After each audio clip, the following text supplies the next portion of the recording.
People, खुशामदीद, welcome, आदर आदाब, अभिनंदन, आभार। आप सबको दीपावली की अनेकों अनेकों शुभकामनाएं। नमस्कार मेरे झांसी बुंदेलखंड के सब भाइयों बहनों मित्रों। और जैसे कि आप जानते हैं, अभी हाल में हमने दिवाली बनाई है, लक्ष्मी पूजन किया है। तो अब लक्ष्मी जी ने आप लोगों की आप लोगों की पूजा स्वीकार करनी ही है, और आप लोगों के बुलावे पे, आप लोगों के आमंत्रण पे वो आएंगी भी आपके यहाँ। लेकिन सबसे बड़ी बात यह है कि उनका आना और उनका जाना, जब तक कि आप उनका प्रबंध ना करें, बड़ा मुश्किल होता है कि उनको कब तक अपने पास रख सके। तो इसलिए मेरा, जब मुझे मालूम था आज आप लोग सब लक्ष्मी पूजा करके बैठे, लक्ष्मी का इंतजार कर रहे हैं, तो मैंने सोचा क्यों ना कुछ मदद आप लोगों की करूं कि लक्ष्मी प्रबंधन कैसे किया जाता है, वेल्थ मैनेजमेंट कैसे की जाती है, ताकि लक्ष्मी जी आपके पास ज़्यादा वक्त रुके। उस पर मैं आज ये वीडियो बनाऊं, दो बातें आमने सामने में, जो कि एक स्पॉन्सर्ड शो है। और आप जानते हैं हमारे मेजर स्पॉन्सर्स हमेशा कमला अस्पताल से, रत्ना लेज़र डेंटल क्लिनिक से डॉक्टर रजत मिसूरिया, जो कि मैक्सिलोफेशियल सर्जन है, और ज़्यादातर मुंह के कैंसर की, मुंह के कम खुलने की, और डेंटल इम्प्लांट और डेंटल रिलेटेड प्रॉब्लम्स की सब चीज़ों की इलाज करते हैं। उनका एक बहुत अच्छा एक्सपीरियंस है अपना, आप सब उनसे परामर्श कर सकते हैं। साथ ही साथ में हमारा दूसरे सह प्रायोजक हैं उपचार हॉस्पिटल से डॉक्टर राकेश त्रिपाठी, जो कि अपनी विश्व प्रसिद्ध Rakesh remote bone transportation technique RRBTT के लिए पद्मश्री के लिए नामित भी हैं झांसी से, आंद्रे आमसी हमारे डीएम, भूतपूर्व डीएम द्वारा।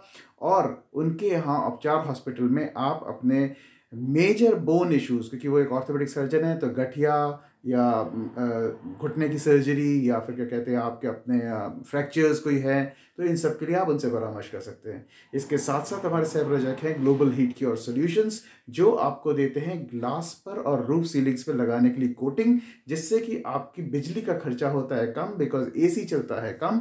इसके साथ साथ जो घर के अंदर की गर्मी है वो बाहर नहीं निकलती सर्दियों में, इस वजह से घर का टेम्परेचर हमेशा मेंटेन रहता है, कांस्टेंट टेम्परेचर रहता है, जिसकी वजह से आपको सर्दी लगने के चांसेस और खांसी खुर्रा के चांसेस और वायरस आने के चांसेस कम हो जाते हैं। आइए सीधे चलते हैं वीडियो के ऊपर। वेल्थ मैनेजमेंट के ऊपर आज हम नए टॉपिक पे बात कर रहे हैं। हम चाहते थे कि हम थोड़ा सा झांसी और बुंदेलखंड के लोगों के सामने ये टॉपिक रखें, और वो अपनी वेल्थ को लेकर के कितना सजग हैं, वो क्या क्या कर सकते हैं इस चीज़ को यूज़ करने के लिए, अपने अपने धन को, अपनी संपत्ति को बचाने के लिए और बढ़ाने के लिए, उसी से रिलेटेड टॉपिक है। तो जैसे कि मैंने आपको बोला कि wealth management is something about, कि क्या है वेल्थ मैनेजमेंट, पहले तो हम ये सोचें। तो wealth management is all about wealth creation and wealth sustainability. पर यार, पैसा कैसे बनाना है या बढ़ाना है, और पैसे को अपने पास कितने समय तक ध्यान से रखना है, तो ये दो चीज़ें हैं। आप पैसा कैसे बढ़ाएंगे और पैसे को कितना अपने समय तक होल्ड करेंगे, ये दो चीज़ों पे वेल्थ मैनेजमेंट चलता है। अब ये देखिए कि इसके दो चीज़ें होती है, वेल्थ क्रिएशन यानी कि वेल्थ एप्रिसिएशन। जो क्रिएशन का मतलब कि आप जब बढ़ा रहे हो पैसे को, राइट, और फाइनेंशियल सेविंग्स या सस्टेनेबिलिटी तब होती है जब आपकी फाइनेंशियल स्टेबिलिटी आती है। तो ये दो चीज़ों से आपका कैपिटल जो लगा है वो कितना ग्रो कर रहा है, और इसके साथ साथ में कितना बढ़ रहा है, उसके साथ साथ में जो पैसा आपने लगाया वो कितने वक्त तक आप लगा छोड़ रहे हैं। तो ये दो चीज़ें हैं, वेल्थ मैनेजमेंट को डिफाइन करती है। वेल्थ मैनेजमेंट का दूसरा अगर आप प्रयास देखें तो काफ़ी हद तक ये भी होता है कि आप कितना फाइनेंशियल फ्रीडम है आपके पास, और कितना आपके पास रिटायरमेंट प्लानिंग है। तो रिटायरमेंट प्लानिंग कि आपको बाद में क्या करना है, कितना आपका पैसा बनता है, और फाइनेंशियल आप कितने फ्री हो पाते हैं बर्डन से, ये भी आपका वो डिपेंड करता है। तो अब ये जो फाइनेंशियल मैनेजमेंट है कौन कराते हैं, इसके लिए बहुत ज़्यादा सब्जेक्ट मैटर एक्सपर्ट होते हैं, जिनको हम फाइनेंशियल वेल्थ मैनेजमेंट प्रोफेशनल्स या कंसल्टेंट्स कहते हैं, वो काम करते हैं, और ये सारे बैंक्स के डिपार्टमेंट्स में उपलब्ध होते हैं। जनरली ये पहले देखा जाता था कि ये हाई नेट इंडिविजुअल जो होते थे बैंक्स के, जिनका मतलब हाई नेट इंडिविजुअल्स का मतलब है जो काफ़ी ज़्यादा रईस लोग जो होते थे, जो बैंक में अकाउंट्स मेंटेन करते थे, उन्हीं के लिए डिपार्टमेंट हुआ करता था। लेकिन चूंकि अब ज़माने चेंज हो रहे हैं और हर दिन एक तब्दीली आ रही है, हर छोटा बड़ा बन रहा है, तो ये बैंक ने अब एक डिपार्टमेंट जनरली खोल दिया है ताकि लोगों की मदद कर सके, लोगों का थोड़ा थोड़ा पैसा ग्रो करवा सके और उनको फाइनेंशियल फ्रीडम दें। अब ये कैसे होता है, क्या क्या चीज़ें इसमें देखनी चाहिए, इस पर थोड़ी सी बात करते हैं हम। देखिए, जब आप रिटायरमेंट प्लान की बात करते हैं तो आप एक समय लेके चल रहे हैं, अभी तो आप कमा रहे हैं तो आपको एक समय के बाद ही रिटायरमेंट होना है, राइट। इसके साथ साथ आप रिस्क मैनेजमेंट की बात करते हैं, यानी कि आज वक्त जिसमें हैं आप उसमें आप सबसे ज़्यादा रिस्क ले सकते हैं, और इसी के चलते आप आगे चल के चाहते हैं कि रिटायरमेंट के बाद जब मैं रिस्क नहीं ले सकता हूँ, आपके पास एक फाइनेंशियल फ्रीडम और आपके पास एक फाइनेंशियल स्टेबिलिटी हो। तो इसी के चलते जो फाइनेंशियल गोल्स होते हैं वो डिफाइन करने पड़ते हैं। आपको फाइनेंशियल फ्रीडम के लिए अपने गोल सेटिंग करनी पड़ती है कि मैं 10 साल आगे की देख रहा हूँ, या मैं 15 साल आगे की देख रहा हूँ, या फिर मैं क्या कहते हैं कितना जल्दी समय देखता हूँ। तो there is a time factor involve in this, and of course there is a financial risk involve in this. तो रिस्क टेकिंग एबिलिटी और आपका टाइम जोन कितना है उस पर सारी चीज़ें डिपेंड करती हैं। बट फाइनेंस जो वेल्थ मैनेजमेंट है इसमें बहुत सारी चीज़ें आती हैं। हम कोशिश करेंगे इस वीडियो के अंदर ज़्यादा से ज़्यादा चीज़ें कवर करने की। सब चीज़ें तो नहीं हो सकती, लेकिन हम टच बेस तो सब में कर सकते हैं, थोड़ा सा हम कोशिश इस पर करने जा रहे हैं आपके साथ में। तो अब आप देखिए जैसे कि फाइनेंशियल प्रोडक्ट्स इसमें क्या क्या होते हैं जिससे वेल्थ मैनेजमेंट होता है। तो फाइनेंशियल प्रोडक्ट्स में आप अगर देखेंगे तो कई सारी चीज़ें आती हैं, जैसे टैक्स सेविंग आ गई, आप जो कमा रहे हैं उस पर टैक्स लग रहा है, उसको कैसे मैनेज करते हैं ताकि टैक्स आपको कम से कम देना पड़े और आप क्लीन भी रहें on the financial records, financial liability records. तो ये भी एक वेल्थ मैनेजमेंट का काम आ जाता है। दूसरी तरफ आपकी रिटेल बैंकिंग है, आप रिटेल बैंकिंग में आप कहीं पे अकाउंट खोल रहे हैं, कितना परसेंट उसकी सेविंग है, कहीं पे आप रिटेल एफडी करा रहे हैं, उसका कितना परसेंट सेविंग है, ये रिटेल बैंकिंग का काम है। तो ये भी एक वेल्थ मैनेजमेंट के अंदर में आता है। इसके साथ साथ अगर आप देखिए इन्वेस्टमेंट मैनेजमेंट, अब इन्वेस्टमेंट मैनेजमेंट जब बात करता हूँ, जो वेल्थ मैनेजमेंट सबसे बड़ा पार्ट है वो, उसमें कई सारी चीज़ें कवर होती हैं, जिसमें इन्वेस्टमेंट में आपका गोल्ड इन्वेस्टमेंट आता है, जिसमें इन्वेस्टमेंट में आपका शेयर इन्वेस्टमेंट आता है, जिसमें आपका इन्वेस्टमेंट्स में आपका रियल एस्टेट इन्वेस्टमेंट आता है, आपकी लैंड, आपकी प्रॉपर्टी, और इसके साथ साथ आपके बॉन्ड्स का इन्वेस्टमेंट आता है। कैश भी एक तरह से इन्वेस्टमेंट में बोला जाता है, बिकॉज वो आपके पास लिक्विडिटी रखी हुई है हाल के हाल। तो ये भी एक तरीके का इन्वेस्टमेंट है, आप कब तक उसे होल्ड करते हैं। नाउ देखिए 4-5 जो सारी सब चीज़ें मिलके होती हैं, इनको हम वेल्थ जब मैनेज करते हैं तो एक वेल्थ कॉर्पस जो है, सरप्लस जो है वो बनना शुरू होता है। Everything will depend upon the risk taking appetite and the time horizon. जैसे कि मैंने आपसे बोला, कितना समय आप लगा सकते हैं, कितना रिस्क आप ले सकते हैं, इसलिए हम ये पहले से करते हैं ताकि हमारे पास रिस्क लेने की एबिलिटी होती है आज, और हम समय ज़्यादा लगा सकते हैं। जितना समय आप छोड़ेंगे इन्वेस्टमेंट में उतना ज़्यादा आपको रिटर्न अच्छा मिलने के चांसेस होता है। जितना रिस्क आप लेना चाहेंगे उतना बड़ा आपको रिटर्न आ सकता है। इन सब चीज़ों को फैक्टर इन करके हम वेल्थ मैनेजमेंट का काम करते हैं। अब वेल्थ मैनेजमेंट के क्या ऐसे वो तरीके हैं जिसमें 5 स्टेप्स क्या क्या हैं जो हमें सोचने चाहिए।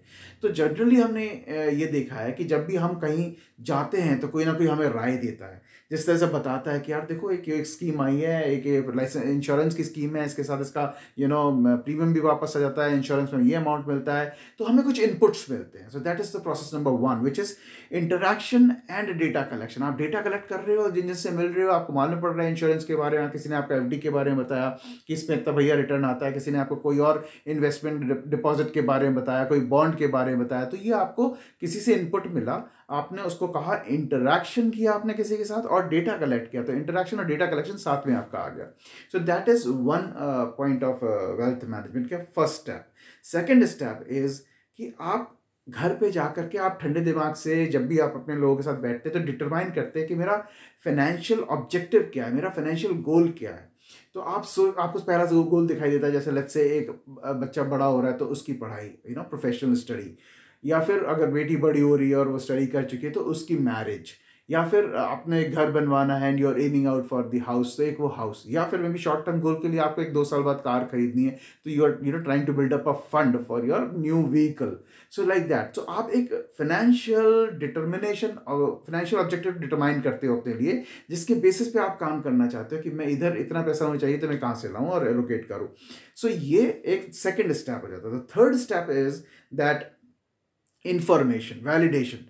अब आप किसी ने आपको कुछ बताया था, उसके बेसिस पे आपने अपना प्लान तो बना लिया कि मुझे एक चीज़ उन्होंने बताई, इसके बेसिस पे मेरी रिक्वायरमेंट घर बनाने की, तो मेरा ये प्लान है जिसमें 5 साल में तैयार हो जाऊँ। अब आप वैलिडेट करने कहीं जाओगे कि मेरा भैया मैंने ये सुना है, ये ऐसा ऐसा होता है और मेरे को 5 साल में घर बनाना है, तो अब आप मुझे बताइए आपके पास इसका कोई प्लान है। तो इसको कहते हैं हम वैलिडेशन और information and validation of plan. जो हम कहीं जा रहे हैं, किसी बैंक में जा रहे हैं, किसी से बात कर रहे हैं, किसी फाइनेंशियल कंसल्टेंट के साथ हमने मुलाकात करी, कोई प्रोफेशनल ने हमको, फाइनेंशियल प्रोफेशनल ने हमको बताया, तो उसने वैलिडेट किया, आपने उससे और इन्फॉर्मेशन ली, तो वो बताएगा सर ये स्कीम्स हैं, ये वाली बैंक्स ये स्कीम्स चलाती हैं, ये कॉर्पोरेट हाउस का ये बॉन्ड आने वाला है। उसने सारी चीज़ें आपको क्लियर कर दिया, तो आपको मालूम पड़ा कि आने वाले कुछ दिनों में मैं अपने गोल के हिसाब से, अपनी इनपुट जो लिया उसके हिसाब से मुझे ये सामने कुछ प्लान्स दिख रहे हैं। तो that is of course one.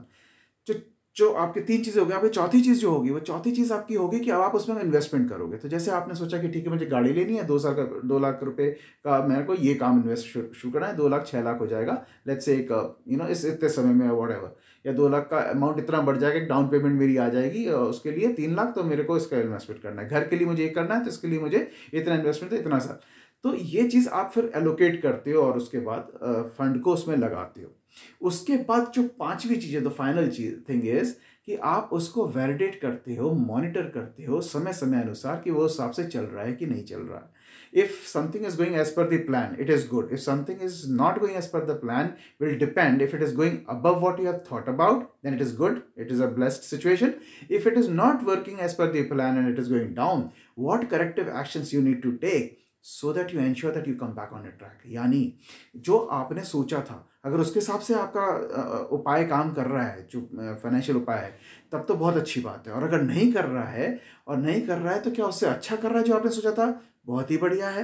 आप प्रभु का आशीर्वाद है आपके ऊपर। और अगर नहीं कर रहा है तो उसमें क्या कमी रह गई जिसको हमें भरना है, जिसको हमें मतलब पूरा फिलफिल करना है, या उसमें कहाँ कौन सी गलती हो गई है उसको सुधारना है, जिसकी वजह से मेरा प्लान वापस से काम करना शुरू कर दे जो मैंने सोचा उस हिसाब से।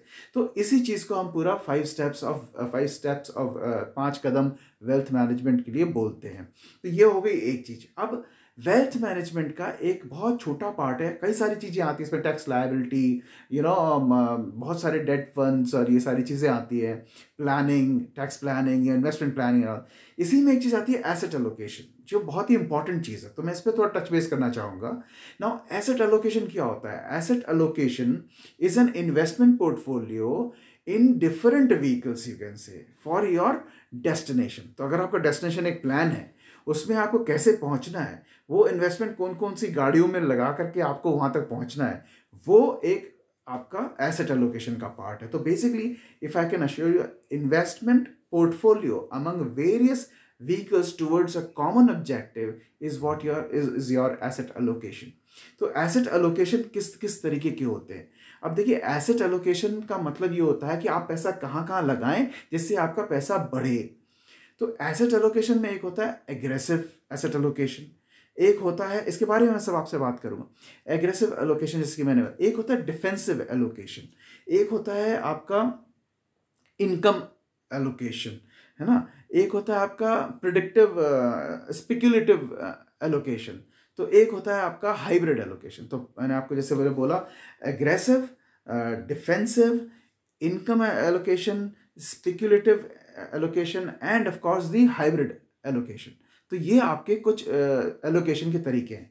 Now having coming to that, ये एसेट में आप क्या क्या डालते हैं, तो ये तो हमने सोच लिया किस किस तरह के एलोकेशन है, लेकिन इस एसेट एलोकेशन में क्या क्या जा रहा है। तो इसके अंदर जाता है आपका कैश, जैसे कि आपने एसेट एलोकेट कर लिया, आपने कुछ चीज़ें अपने बैंक अमाउंट में, बैंक में आपने रखना है कैश, इतना आपने मैनेज करके सोच लिया है, तो उसका भी आपको एक इंटरेस्ट मिलता है आपके बैंक से, कोई 6% देता है, कोई 4% देता है, कोई 7% देता है, लेकिन आपको इतना बैंक में आपको एज ए फाइनेंशियल आपको पास लिक्विडिटी है, आपने सोचा है, तो वो आप रख दोगे अलग। इसके साथ में आता है आपका जैसे कि डायरेक्ट इक्विटी, जैसे आपने कुछ समय के लिए शेयर्स लिया, तो शेयर्स क्या है, एक कंपनी के पूरे कैपिटल की बराबर हिस्सेदारी जो वो मार्केट में बेच रहे हैं, जिसको खरीदना है वो अपने साइज के हिसाब से, जितना वो एसेट में एलोकेट करना चाहता है अपने बजट के हिसाब से वो खरीद सकता है। So that is your direct equity.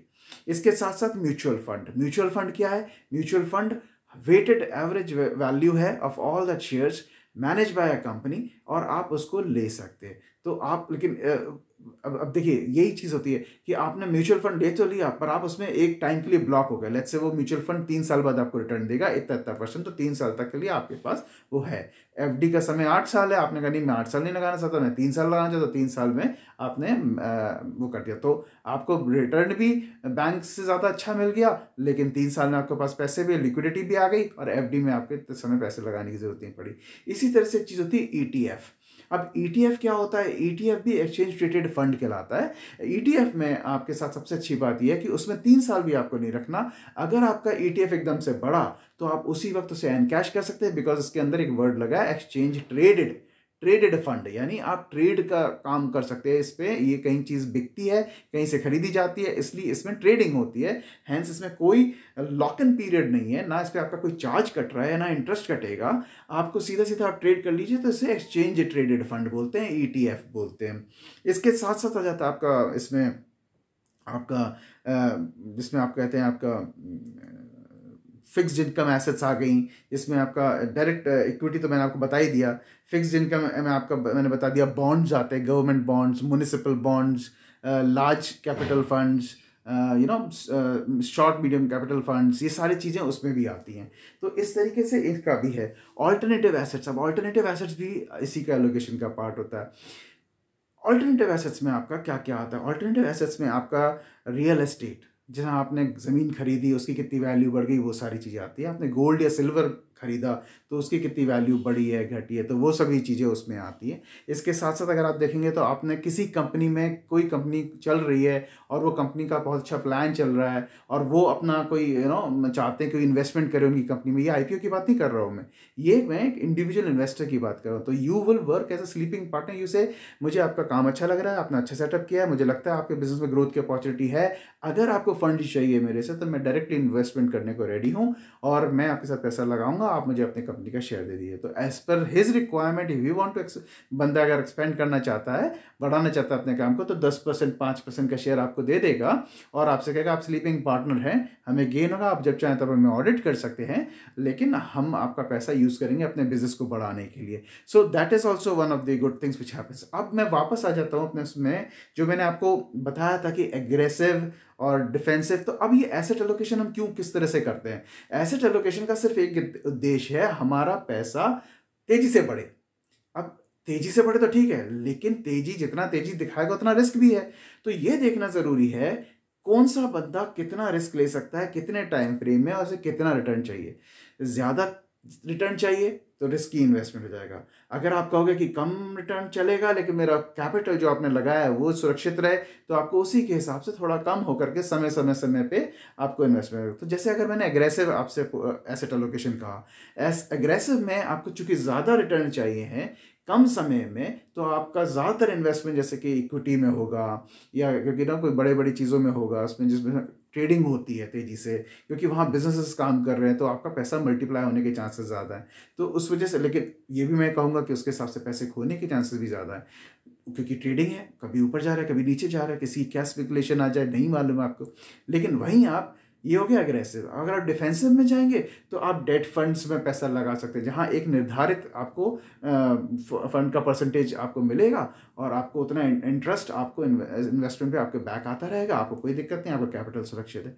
इसी तरह से अगर आप देखें, एक आपने जो मुझे बताया आपको इनकम एसेट एलोकेशन, इनकम में आपको समय समय पे एक पैसा निकल के आपके बैंक में वापस चला जाएगा। इतना समय आप 1 साल दीजिए, आपको कुछ नहीं है, इतने फंड आपको इतना परसेंट आपको इतना मिलेगा साल के एंड में। सो वो आपको कमाई करके देता रहेगा, ठीक है। अब वो कैसे करते हैं वो सब फंड मैनेजर। इसी में स्पेकुलेटिव एसेट एलोकेशन आता है, वो एक लॉटरी की तरह है। आपको मालूम है, आपने जैसे आजकल काफ़ी बिटकॉइन का चल रहा है, लोग समझते तो है नहीं, उन्हें ये लग रहा है कि इससे एकदम से पैसा आता है।